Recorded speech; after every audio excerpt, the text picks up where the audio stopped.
Sian Gaza kay Dennis Padilla, yung Father's Day greeting ay hindi hinihingi sa mga anak, ine-earn yan. Tila pinagsabihan ng social media personality na si Sian Gaza ang aktor na si Dennis Padilla tungkol sa pagtatampo umano nito sa kanyang mga anak dahil hindi siya binati noong Father's Day.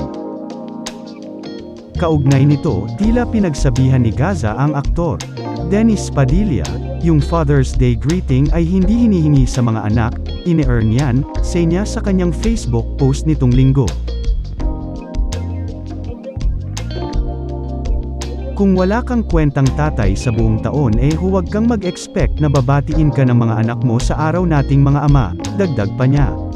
Usap-usapan sa social media kamakailan ang Instagram post ng aktor na tila nagpaalala sa kanyang mga anak na sina Julia, Leon, at Claudia Barreto na nakalimutan nila siyang batiin ng Father's Day, noong linggo ika-19 ng Hunyo. Nitong linggo ika-26 ng Hunyo, ay nag-post ng isang open letter si Leon para sa kanyang ama. Sorry if I wasn't able to greet you a happy Father's Day.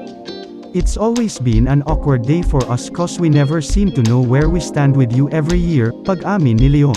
Sa lagpas 10 taon daw ay tila naaapektuhan si Leon sa bashing na natatanggap nila sa social media sa tuwing magpo-post si Dennis ng tungkol sa kanila.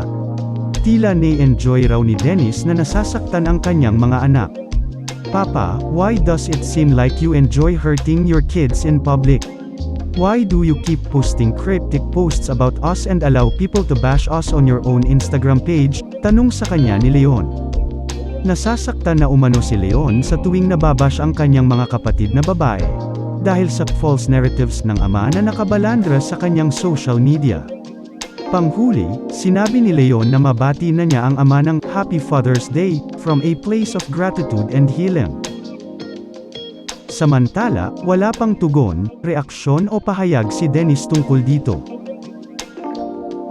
Kung nagustuhan mo ang video na to, huwag kalimutan mag-like at mag-subscribe para lagi kang updated sa mga bagong videos ko.